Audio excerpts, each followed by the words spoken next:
All right, let me get our flag ready here for you. All right, Mike, take it away. All right. Please join me.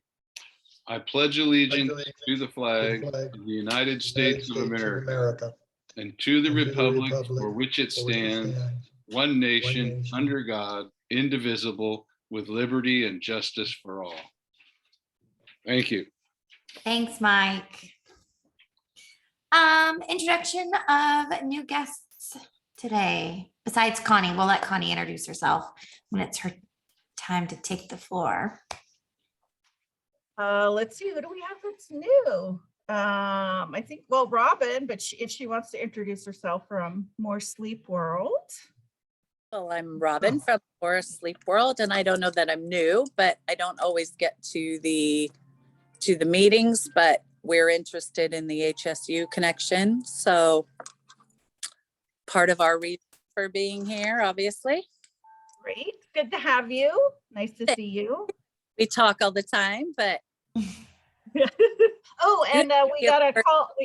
We got a call from Cal Chamber. Our posters will be shipping this week, finally. So yay! So we'll be contacting everybody once they get here. But yeah, and awesome. All of a sudden I have to go dark. It's just because somebody walked in here. And oh yeah, no, yeah. Business. Oh yeah, it's life. We know. Same thing happens here. Okay, well, good to have you on. Thanks. Yeah. Okay. So Bailey, do you want me just to go into my announcements and then? Yeah, okay. go ahead. I've got quite a few here. Okay. The fire department tonight is holding their community CPR AED training class. If you're interested, contact Carmen Glass at the fire station to see if there's any spots remaining. I will let Bob Judavine talk about the Pork and Cork fundraiser for Sunrise Rotary. That's happening this Saturday. Also this Saturday is the Fortuna Concert Series performance featuring the Gatehouse Well. The show starts at 7:30 p.m. Doors open at 6:45. Next Friday, the 18th, we are going to have a ribbon cutting to welcome new business Humboldt Brow Gal. That'll be at 2:00, and then she's going to have a little open house afterwards. So come on by and check out her shop. She does obviously brows, different kinds of brows. So very interesting. Let's see. We're teaming up with the Eureka Chamber, the McKinleyville Chamber, and the Arcata Chamber for a free Grow with Google webinar on February 22nd from 12 to 1 p.m. This is where you can learn some tips and tricks on creating and organizing your website for the best user experience. On March 4th, the Benbow Historic Inn will host their annual all chamber mixer. This is the first one since 2019. Join chamber members from all 5 counties, as well as state and local officials from 5:30 to 7:30 p.m. They'll have appetizers, beer and wine, and raffle prizes. And they also offer a special rate for that evening if you have a little bit too much celebration and need to sleep over. And then next week, we welcome Chief Probation Officer Sean Brenneman from the Humboldt County Probation Department. And with that, I'll turn it over to Bailey for some of our member announcements. Thank you. Bob Judavine, what would you like to share with us today? Oh, Bailey, the Fortuna Sunrise Rotary is doing, it was still a little close to COVID, so we didn't do a seafood boil this year. And instead we're doing pork and cork. So it's a drive-through dinner for 2, pulled pork sandwiches, generous, big, plenty of food for 2 people, coleslaw, beans, sort of those fixins, and then some kind of dessert. I think it's going to be freshly baked cookies. All for $50, and it's going to be at the firehouse. You can buy tickets online at fortunasunriserotary.org. I'd hold up a QR code, but I'm not sure if it'd work in this teeny tiny window. So we would love to see you there. We're just wanting to do a little fundraising, helps pay for stuff like backpacks for kids. Every week, backpacks that go home. I think it's right about 100 backpacks per week we're packing for kids who are on the lunch program to make sure they have something to eat over the weekend. We also buy dictionaries for all the 3rd graders in Fortuna and surrounding areas, as well as projects like the Flags on Main Street project, et cetera, et cetera. So we would love your support. if you're in town, and it promises to be delicious. So yeah, see you there. Oh, and there'll be like bottles of nice wine and beer available for additional expense to go with your scrumptious pork sandwiches. See you there. Thanks, Bob. Emily has her hand up. Emily, go ahead. I do have my hand up. I want to let everyone know that the Fortuna Business Improvement District's regular board meeting is coming up this Thursday at 2 o'clock. Let me know if you'd like a link to attend. I also want to let everyone know that we still have a couple open board seats too. So if you're looking to get involved with FBID, we welcome your interest, and we definitely need some fresh blood on the board. And that's it. Thanks, everybody. Anybody else having Becky, did you have something you wanted to? Yep, I do. Okay, so Bob gave the big push for pork, and now I'm going to give the push for beef, which I should have been first, but that's okay. So the high school boys basketball program is doing a delicious prime rib dinner on February 22nd. It's a drive-through, $30 per wonderful prime rib that's prepared by the wonderful chef that of Tornado Dave's, and so I'll have all the fixings. But this is going to support the boys basketball program so they can do some camps this summer and keep going. And so, you know, we're supporting the youth once again, and you get to eat beef. You know, it is what's for dinner. So anyway, I'll get more information so Renee can blast it out, but they're just getting tickets out now. So anyway, February 22nd, keep that in mind. Thank you. Renee, did you have something? Yes, I do. Yeah. Lots of lead time here, but on March 24th, the Kiwanis will be having a meet and greet, kind of get to find out who the Kiwanians are, what we do, a little bit of background on us and how we support the community. That will be on the March the 24th from 5 to 7 over at the Eel River Brewery. And we will have some munchies there, I don't know, chicken wings or something to get the people excited about coming and meeting us. And perhaps they maybe want to become a Kiwanian. It's open to the public. And there is a flyer on the website for the chamber. All the information is there. We do ask that you RSVP so we can have some idea how many people are expected to come. And there's no obligation. Just come in and talk with us, and we'll probably have a short program, but we won't bore you too badly. There's one other item I want to mention. We have had for a couple years now a bike project where we collect old bikes from the community and we get them back out to kids that normally would not be able to afford a bike. We work with the schools. I'm trying to work with I have contact over at the Indian Reservation through their social program up there, see if we can get some bikes out to them. Unfortunately, where we store the bikes and work on the bikes, we have a full workshop there. We're losing our space. The barn is being repurposed, and we're looking for an area about the size of a single car garage is what we need. We could store the bikes there and work on the same place, or if that doesn't work, 24 by 2 places, 24 by 24 feet with access to electricity. That's the main thing, because we do have some power tools that we use when we work on the bikes. If anyone knows of anyone that has a space available, if you sure could give me a call, I would appreciate it. And I will follow up on it. It's a good project, and I hate to see it fall by the wayside. Thank you. Thanks, Ray. Renee, I think I might have cut you off. Did you have something you wanted to say? Oh, no, I just was gonna see if Becky's husband Walt was nearby, if you had information on the Native Sons dedication for the rodeo grandstands. All I know is it is on February 12th, this Saturday at 10 o'clock. And so everybody's invited. They're going to dedicate the grandstand, which is pretty cool. It's been standing a long time, and it's even been enhanced and redone the last couple of years, thanks to the rodeo committee and all. So Mike, you know any more on that?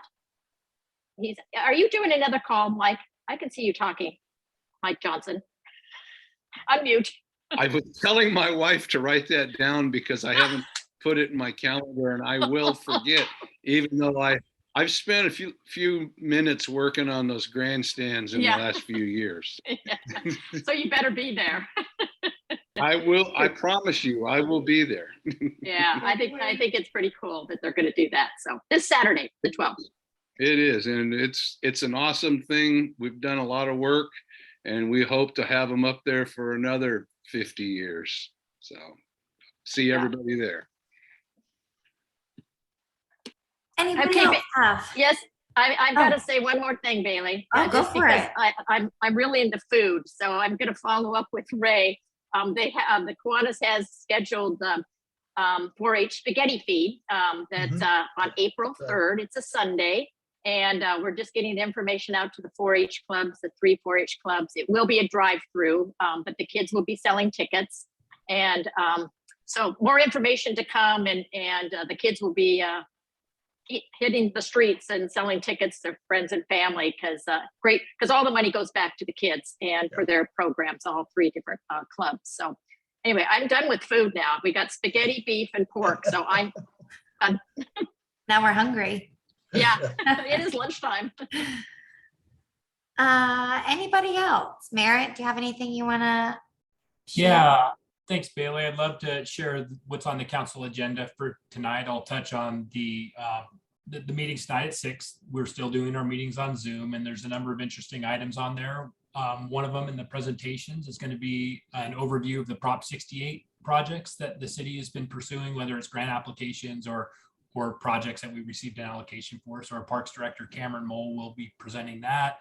Our Finance Director will be presenting the mid-year budget to let the council know how we're expecting to finish up the fiscal year relative to budgets. There's a number of items on the consent calendar. I won't read them all, but just the short, we are going to be continuing the meetings on the Zoom platform. We're renewing our contract with Bird Scooters, and people might be curious why you haven't seen more of the Bird Scooters out on the street. We had a 1-year kind of let's check it out agreement or MOU with them, but they had a hard time keeping a fleet manager. So my understanding is they have a new fleet manager, and we're going to be renewing that contract for another year so that we can see how that program goes. Again, kind of a trial basis. It rolled out for about 2 weeks and then quickly evaporated. So we're hoping that they can have a stronger presence in test period this year. We're also pursuing a contract, it'll be approval for a contract for a stormwater hazard identification project, which is really just an overview of all the health of the city stormwater system. And then a discretionary payment is up for council consideration to CalPERS to really help the city balance the payments for their public employees retirement system. And then discussion of a project study report and moving forward with that to look at the Kenmar, Ross Hill Road, South Fortuna Boulevard intersection. We're currently working on the 12th Street and Kenmar interchanges. And this is one that we need to look at the same time and make sure that intersection doesn't fall behind. So we're trying to keep those more congested areas of the city. We're trying to stay ahead and keep those less congested. So anyway, this would be the first report that would identify what project is needed at that intersection. So a lot going on. Hope to see you tonight. Awesome. Merritt, I had one question for you. I don't mean to put you on the spot. I mean, I do, because, that's how we are with each other. One of the capital improvement projects I know that you guys had talked about months ago was all the ADA upgrades with some, I don't know, huge amount of program income that was going to like pave the bike park path and up by the dog park. Do you have a status update on when some of that's going to start? Yeah, so that's being funded with program income from the Community Development Block Grant, and those grant applications have a lot of information that goes with them. So we are working on completing the application. I hope to have that complete this week. HCD will review it. Once we get that back, we'll be able to finalize the bid package and plans and specifications. So it's still a little ways out. It's not going to be it'll probably be next year or late this year. So that's where we're at right now. Okay, we got some big potholes over at the dog park. That's why I'm asking. Thanks. Anybody else have any updates or announcements they want to make? Well, Connie Stewart with Cal Poly Humboldt. Hi, everyone. And thanks so much for the call, Stephanie. I don't know why I had it on my calendar for 1 p.m. So, oh my God, sorry. So unfortunately, that meant that I was in the middle of transferring everything over to the brand new Cal Poly PowerPoint template. And unfortunately, I didn't have enough time to do that. So you don't get to see the brand new hot off the press template. Bummer. I needed another half hour for that. It's so good to be here, and thank you, everyone. And always good to be in a room with Bob Judavine, my former room person. Oh my God, I have to turn off view. I don't want to see myself this big. I'm going back to gallery. So I want to talk to you everywhere I go. I get asked about broadband. So I want to talk to you about some broadband stuff, but I know some of you also are interested in Cal Poly and opportunities for how we can work closely with the city of Fortuna and some of the projects we're thinking about down there.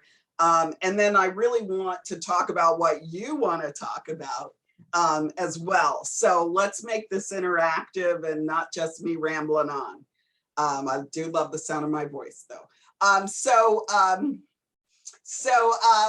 me first start with one project that's sort of near and dear to my heart that I've been working on with Renee, with help from Renee, and that is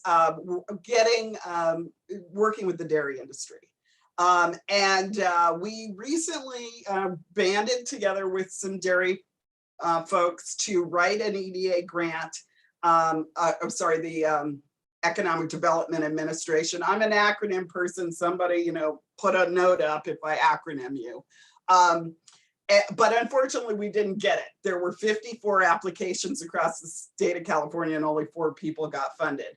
But that doesn't mean I give up, right? So I'm still looking. There are so many opportunities around tourism for the dairy industry and process, how can we add value to the volume that's currently being produced? And how can we take advantage of the fact that we make the best milk in the country?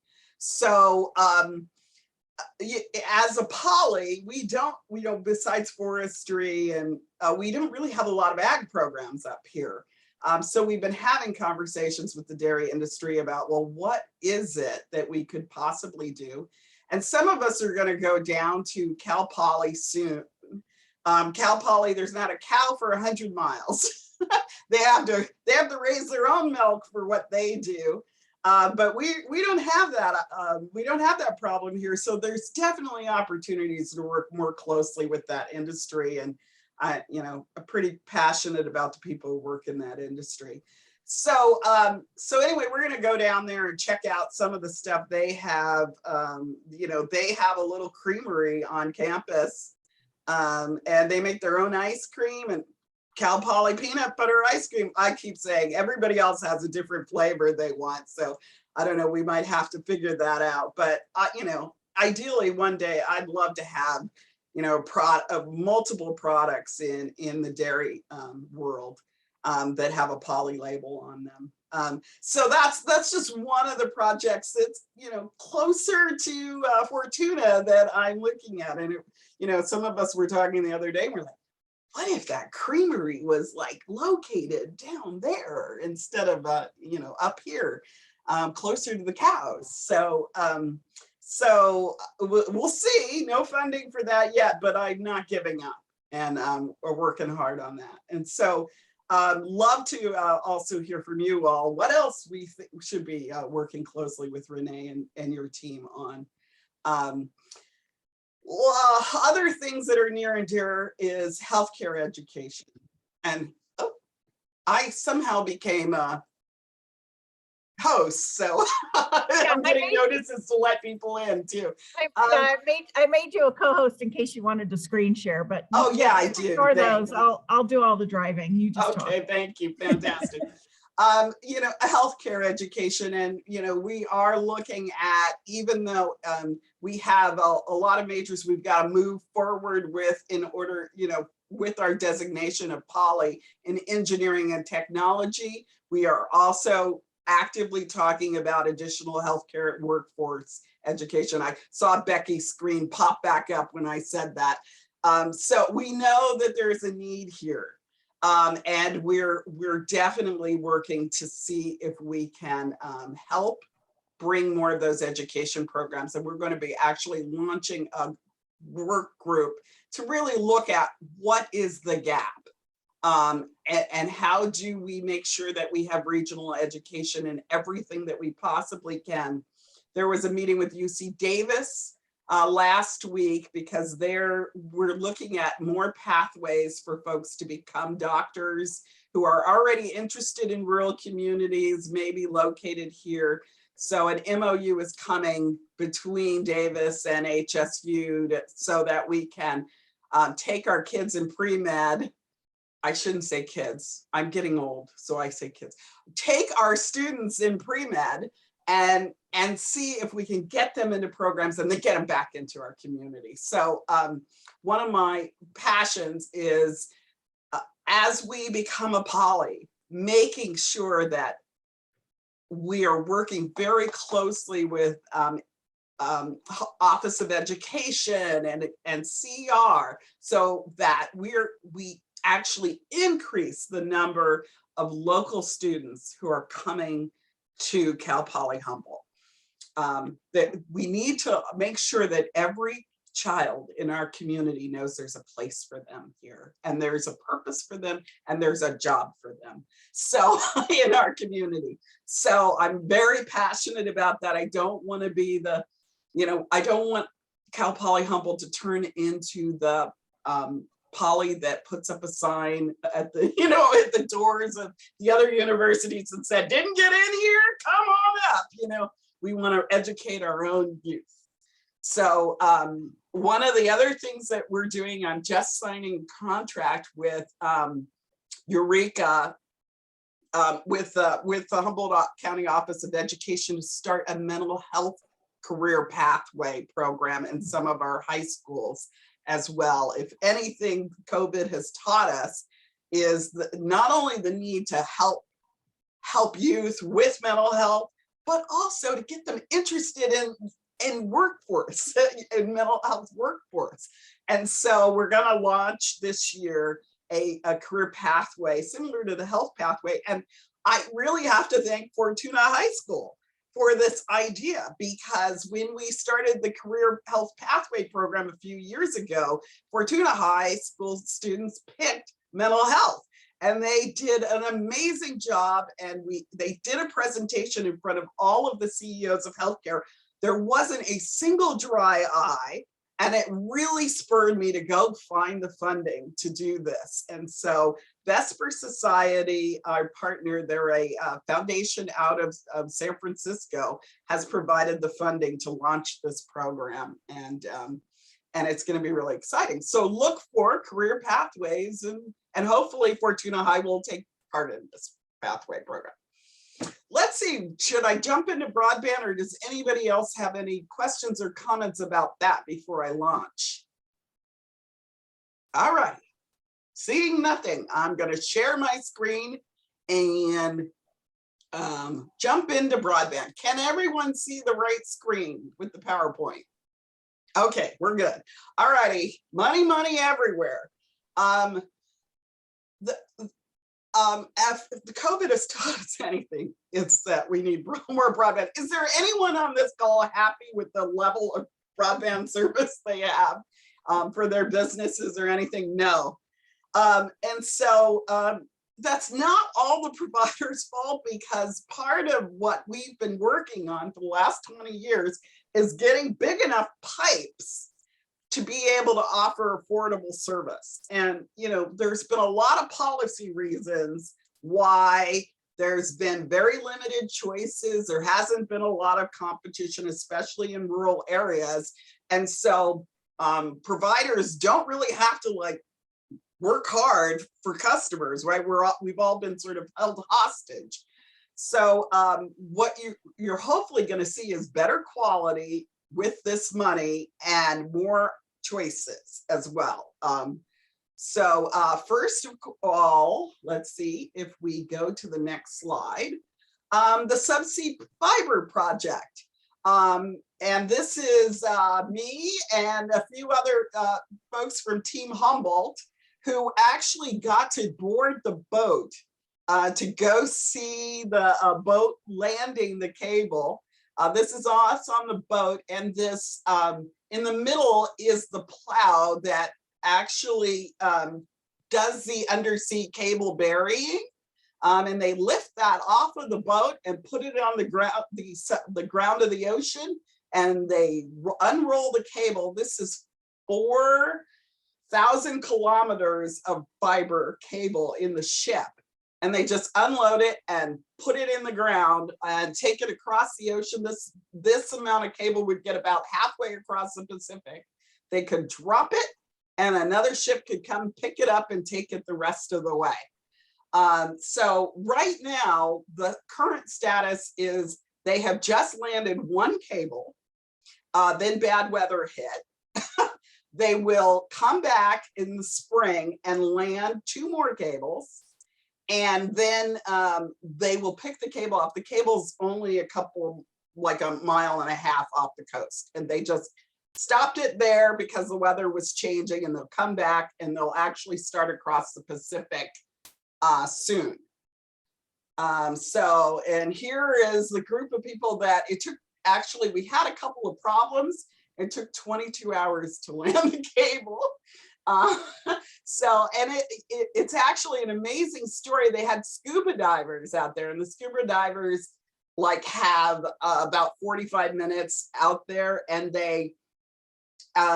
you can't see. It's too murky to see, so they're just feeling with their hands to make sure the cable goes in. And so there was a little break in the cable, and that's why it took so long. They had to pull it out, duct tape it, try to get it back in. The duct tape didn't work. And then they finally, I mean, it was really just hours of watching them try to figure out how to get the cable through the pipe, but we landed the first one. Here is the cable landing station that is being built in the city of Arcata right now. We got to tour in here. This cable landing station is completely spoken for. And there'll be another building that will be built next to it. And that building will be providing service to the community, the next building. So money everywhere. California has about 6 billion that it is putting into broadband. And so let me tell you, some of that is for creating a statewide middle mile network. So a middle mile, if you think about a highway or you think about a road system, last mile is your house to Main Street. And then or to the highway. That's the last mile. And then the highway 101 would be a middle mile in broadband language. And then it would take you to an even bigger pipe, right?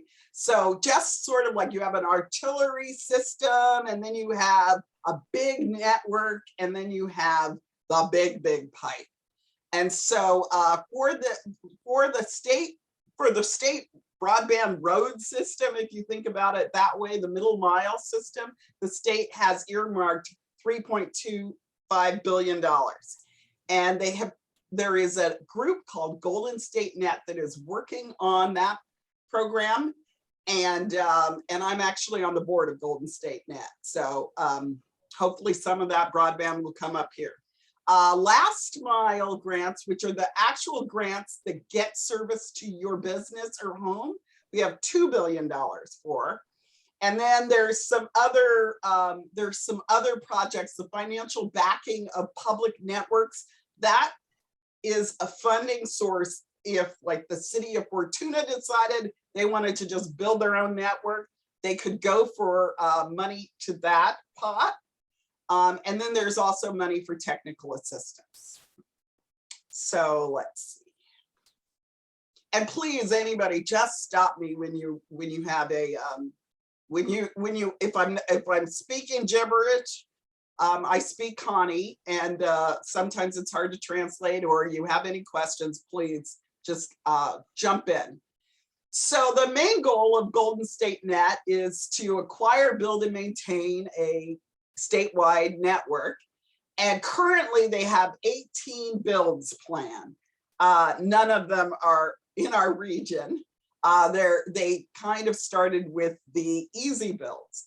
But what they are trying to do in our region is buy some fiber for companies that are currently planning to build, and adding that to their system. And we have a couple of builds that are happening in our area that companies have been working on, that they are actively looking to purchase part of those builds so that they will have a network up here. So for the last mile grants, this is federal pass-through money. This is part of the federal funding that's come to the state, and it was $2 billion. And what the legislature said is $1 billion to rural, $1 billion to urban. Now, there is no definition for rural. The definition of rural, unfortunately, is not urban. And so the state is right now trying to figure out what is rural versus what is urban. And if you can imagine how crazy this is, like, you don't want to be rural until there's money, right? And then all of a sudden you want to be rural, right? And so they have a chart with different definitions of rural. And just to give you an idea of how crazy this is, in one chart, Humboldt County would get $85 million of this $1 billion. And in another chart, Humboldt County would only get $14 million. So you can imagine which definition of rural I'm advocating for.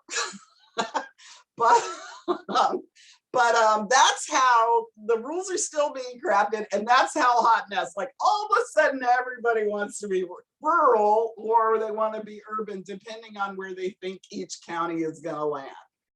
So, so stay tuned, and at some point, I'll be sending urgent letters to you all saying, please just write this, tell the state. We want to share. As a matter of fact, today, Renee, a letter came because it's going to take the state a long time to come up with rules. And Merritt, I'm going to send this to you too. And we're sort of getting frustrated. And so it's like, please start releasing the money to communities now letter. So look for that in your inbox soon. So the good news is there's been lots of every project we applied for, the last time there was a funding round, we got.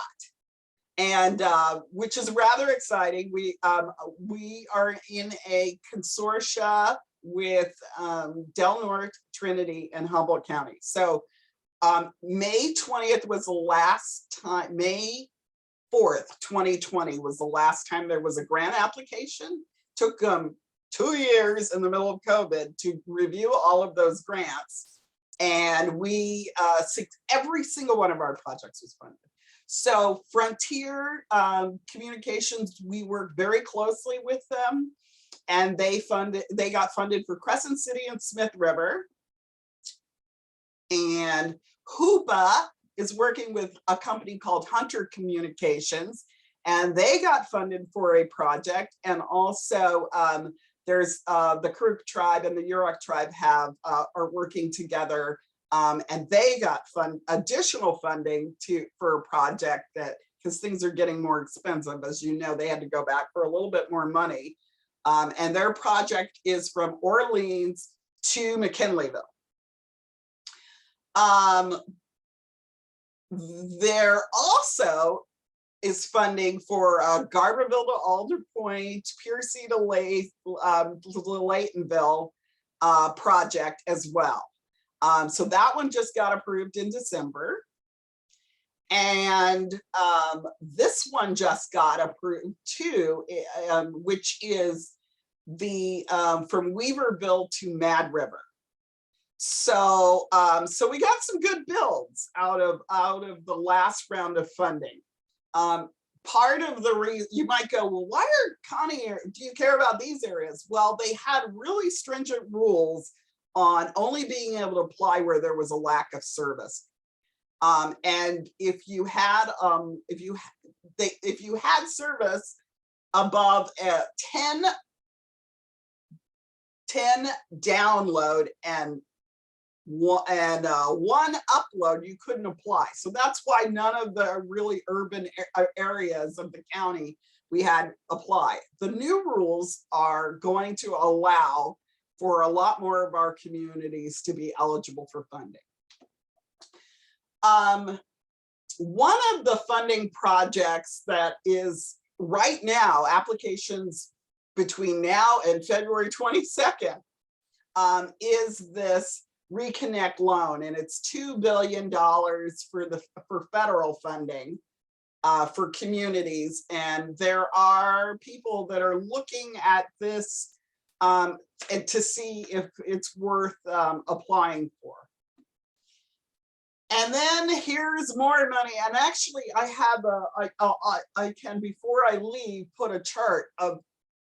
I actually jokingly put together a periodic table of all the broadband funding available just for the feds. Someone else came out with an even more comprehensive chart. It is almost debilitating because you cannot figure out which program you should apply for and whether they're going to work together. It's almost like there's too many programs right now, and you've got to figure out which one could best serve your area. And then the other problem is that there's so much need that even with the staggering amounts of money, the need is so great. So for example, the tribal broadband grants, which was $2 billion.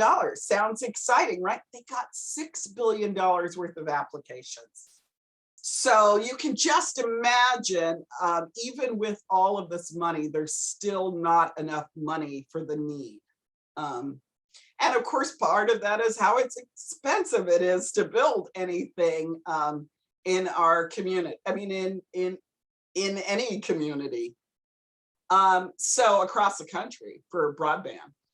So the other thing is there's an emergency broadband benefit program. It actually it is been renewed recently that helps people pay their broadband bill. So it actually gives a subsidy to folks so that they can pay the cost of broadband, since it's become essential. So if you're a low income person, and federal poverty guidelines, 200% is about $60,000 a year for somebody who's got 4 kids at home. So if you're making less than $60,000, you can get some help paying for your monthly bill. So, one of the big conversations is, well, what do you do? What do you do with if we have more broadband? Right? How can our communities actually use broadband in a way that makes it affordable for the provider to provide more? And that's a discussion that I'll be honest, I've been so focused on getting us broadband that I haven't really made an economic case for the amount of broadband that we're asking for. And so that becomes a policy issue. That becomes a problem when you're talking to when you're talking to companies about why they should provide you more service. If you can't make it pencil out for them, then why should they do it? And so that's part of the debate. So like, for example, this morning, we met with a landowner to tell them that fiber is going right past their business park. And maybe they should promote the idea of having a technology-based business park. So they actually recruit companies that need a bigger amount of service to that region to help justify the cost of expanding a build. If there is a need for, like, we're talking to Garberville Redway about a project now where maybe it's, we're gonna put a bunch of hotspots so tourists can just log on to a public Wi-Fi system. If Fortuna's interested in something like that, now's the time to like design the wish list of what services are needed, so we can go after an economic case for this. And I'm not very good at articulating this, but the strategy in federal and state has been to get broadband to each home, right? That is really what they've done. There is no policy around getting broadband to a business. It's dumbfounding to me. So the way we develop broadband policy, which it's absolutely crazy, is, oh my God, we got to get to hospitals. Oh, we got to get to libraries. Let's change policy to get to libraries. The latest change is, let's change policy to get to fairgrounds, right? And so then we pivot to fairgrounds, right? Can we get every fairground? So, well, there is no policy for getting broadband to main streets. And so as a community, we've been focused on that. We realized very early in our planning that that there was no economic development strategy for broadband, and there really aren't a lot of studies on what is needed. We know if you like, there are places where there's no gas station because there's no broadband, or there's no ATM machine because there's no broadband. So how can a community grow its economic development? What level does it need in order for service? So we really need to start having conversations about that with the economic community, so we can plan for need and we can make the case for more bandwidth. Does that make sense? Thoughts about, I'm seeing heads shake, but give me your thoughts about this, because this has been my big struggle. And I have this analogy for broadband planning I'm working on. I'm a little nervous about saying this with the recorder going, and excuse me for the coarseness of this example, but it's purposely coarse because it makes the point. This is how we do broadband policy, right? Imagine if we did sewer systems like we do broadband, and we designed a policy that says every house should have the right to flush once a day. Now, I live alone, and so if I could flush my toilet once a day, maybe I could work on that, right? But there's 6 people in the house across the street from me, and that isn't gonna work at all. And so there are those of us who are saying, look, the pipe should go, it's gotta be like water and sewer, right? Or utility. You design it big enough so I can make one phone call and use as much of it as I need that day. When you turn on your light switch, you know, your lights are going to go on, you know, so why are we still looking at broadband policy as if it should be limited, you know? So anyway, that's my example of stop designing it so we can flush once a day. Talk about making it a public utility? You know, in 1996, the Clinton administration made a decision, and it was, in hindsight, it was the bad decision, right? They kept it privatized, and so there is so much tension around making sure that corporations are profitable, that there isn't as much attention to making sure that communities have their need. And so that's really where we are. The tension between you have enough, no, you don't have enough.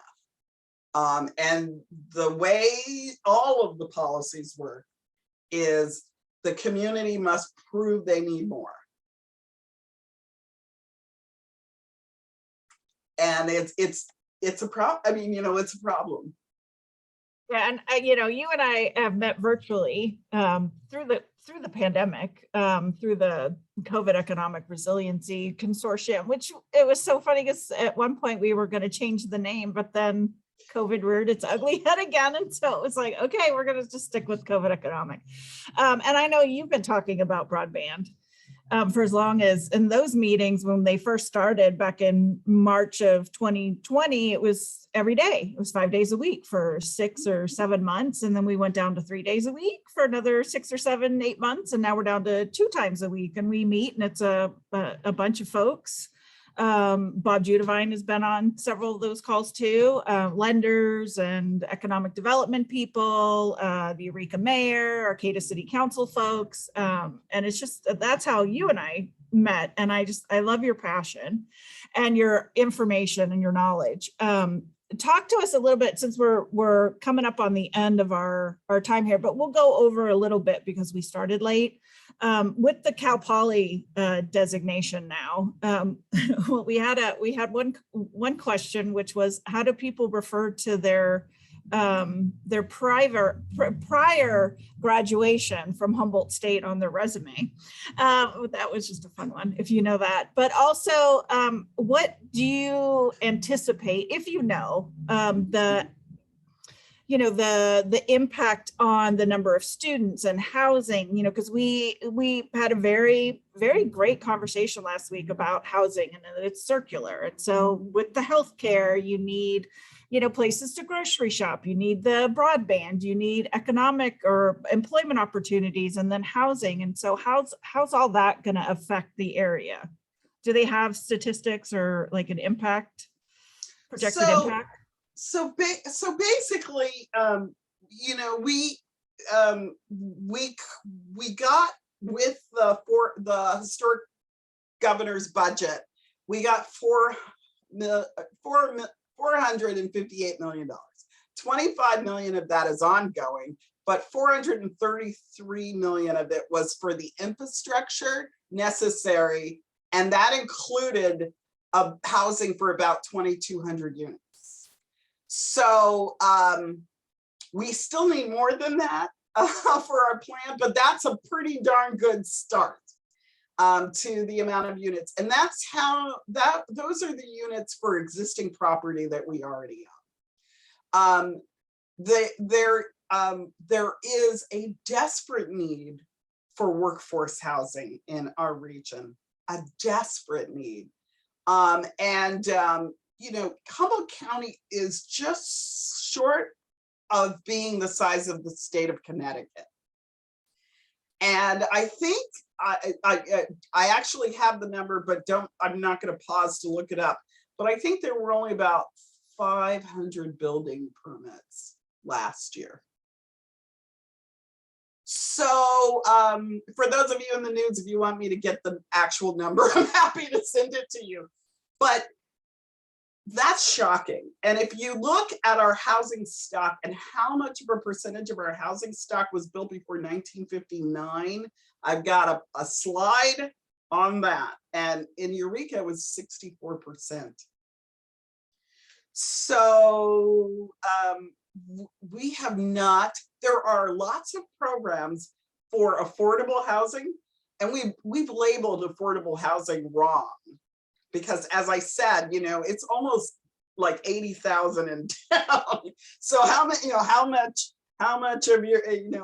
of you have business folks, you know, that need, I mean, that's firefighters, that's, you know, nurses, that's others that can qualify for that. So I've started saying workforce housing, like we need to provide housing for folks. I was blessed. I was 26 when I bought my house, you know, and because I was able to do that, then I have equity and I probably will be okay for the rest of my life.